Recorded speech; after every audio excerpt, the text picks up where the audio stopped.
Welcome back everybody to Myelin and me. Now this episode, I want to talk about living with MS. It can feel like you never get a break, ever. So all you think about is having MS. I don't know if you do, I certainly do. The symptoms, they just don't clock off at 5 p.m. And neither does your brain. It just stays with you 24 hours a day. Every choice, every plan, every single day seems to get filtered through the lens of multiple sclerosis. But here's a big question. Is constantly thinking about MS actually helping us? Or is it just stealing even more of our life? It just takes so much from us. The condition is always taking. It's take. So that's what we're going to talk about in this episode, because it's something that's been on my mind for a while. Thinking, we think about 24/7, 7 days a week, 365 days a year, constant. So, you can ask the question then, why does MS dominate our minds? First off, let's be fair to ourselves. There's a reason why MS takes up so much headspace. Whether it's our fatigue, our mobility, our bladder, our brain fog. It's like an uninvited guest that tags along everywhere. You turn around and it's there all the time, continuously. And then there's a medical side, isn't it?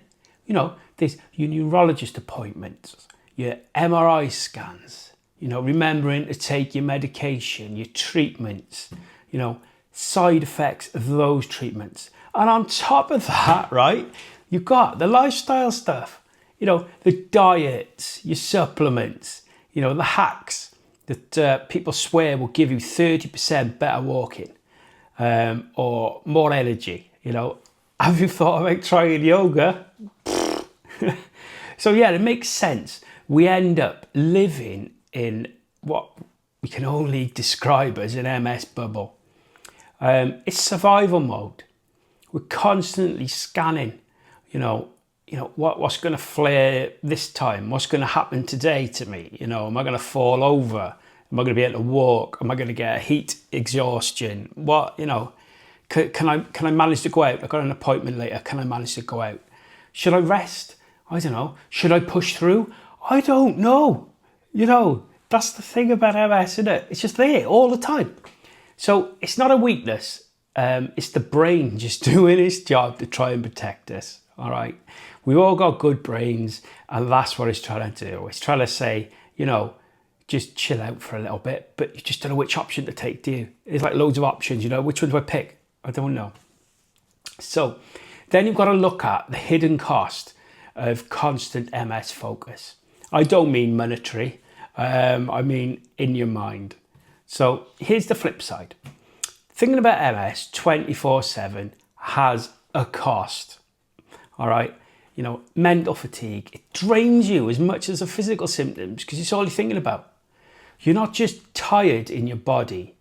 Your mind just gets tired of carrying MS all day. Every single day. Have I mentioned that? I mention it here all the time. So, your identity shrinkage. You stop being you. Like I stopped being Mike, someone who loves football and rugby and any kind of sport really, music or just having banter with kids and the family and things like that, So I become Mike with MS. And that's not who I am. That's just something I just happen to live with. That annoying friend or annoying whatever, that annoying stray dog from down the road that keeps following you everywhere. So you've got to look at then. You get joy tax then, as well as the money, isn't it? Even good moments get ruined. You might be sat in the garden with your family, having a laugh, bit of a barbecue, maybe sneaking in a beer.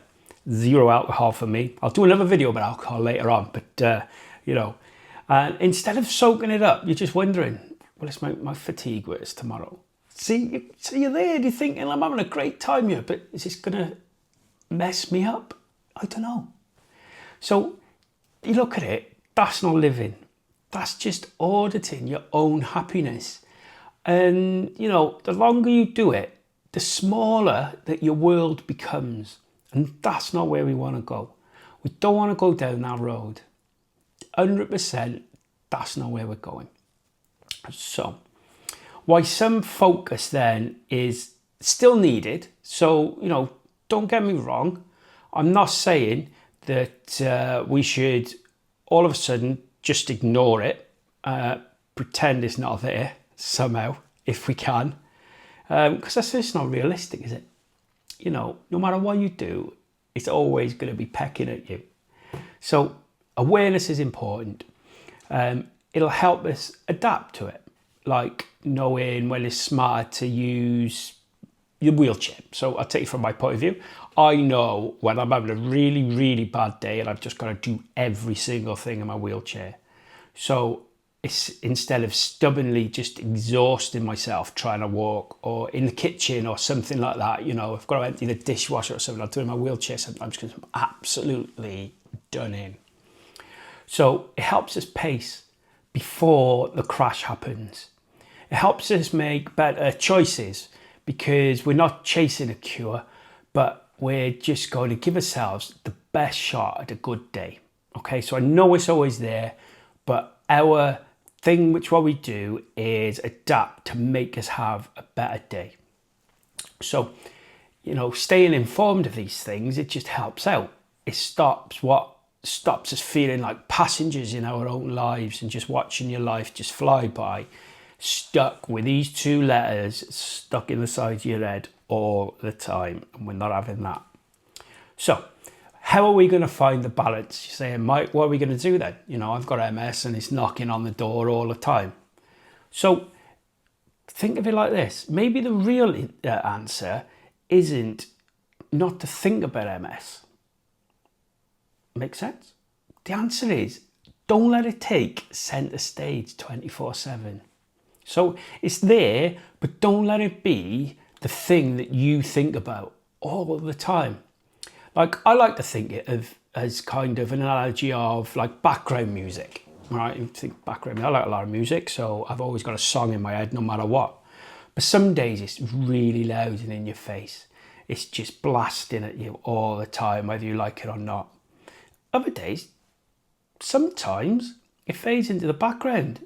And I say you barely notice it, but you know, sometimes you do. You just sat there watching TV and you think, I forgot I've got MS. But if it's playing at full volume every single day, it drowns out all your other songs, you know. And for instance, the other songs are what make you, you know, your family, your laughter, your sport, your music, your cooking, whatever you like doing, you know, stupid jokes, adventures you go on. You know, when it starts to get like that, you've got to think the goal isn't to mute MS completely, because we can't. We'd love to, but unfortunately we can't, and it's there. So the goal is to learn how to turn the volume down. That's the clincher for us. Just to turn it down when we can. So the rest of our lives gets a chance to play. All right. So, you know, how I look at it from my personal take, for me, that balance will look like this personally for me. Yeah, I train for challenges like Pen Van. I say train, I fall out of wheelchairs and things like that, you know. So for me, that's chasing and pushing myself to see what's possible. Something I never thought I'd do, but I'm doing it. You know, as I've mentioned quite a few times on this channel, I use a wheelchair 90% of the time because it gives me more life than exhausting myself, you know, or just walking just to prove a point to myself. It's not to prove a point to anyone else, it's to prove a point to tell MS to shut up. But it doesn't work, does it? I eat healthy as I can, but I also allow myself to enjoy the good stuff. You know, someone might think the good stuff is broccoli and carrots and things like that, but not me. Because a life of constant restriction isn't really living, in my opinion. This is what I think. I don't think it is. From what I've done in the last 6-7 years, you know, don't get me wrong, I've tried things that I think might help, but I don't let them define me. I'm not Mike that's on a vegan diet or Mike that's on a carnivore diet. The truth is, I don't want MS to be the headline of my life story. You know, I want it to be the footnote right at the bottom where it belongs. Simple, isn't it? Just get it down there. Stay down there. Footnote. So what I want to ask you is, do you feel like that you think about MS too much? And what I'd be really interested in is, if you do, what helps you turn the volume down? What helps you in your lives? I'd love to know. You know, for me, it's music, sport, family time, and making these videos. You know, that's my thing. It helps. I forgot I got MS for the last 5 minutes. I've been speaking to you guys, even though I mentioned it about 50,000 times. You know, those things remind me that I'm still me. And, you know, the condition I've got is just part of the package. It's not the whole thing. So do me a favor and drop me a comment and share your own ways of the ways you turn your volume down. Because maybe if we talk about this openly, we can, like, I don't know, remind each other that MS doesn't have to run the show 24/7. It'd be brilliant, wouldn't it? So I want to thank everybody, you know, for watching this. You know, I want to thank everybody for watching my channel, but, you know, it just means so much. But MS might take up space in your life, but it doesn't get to take the whole stage. All right, just remember that. It's simple. It don't get to take the whole stage. All right, so thank you all for watching. Really, really appreciate it. Consider subscribing. I can't even say it anymore. Consider subscribing. Mean the world to me. But I hope you enjoyed this video. There's a lot of things coming up on this channel which you're really going to enjoy. So thanks very much. Have a good day, and don't let it take your life.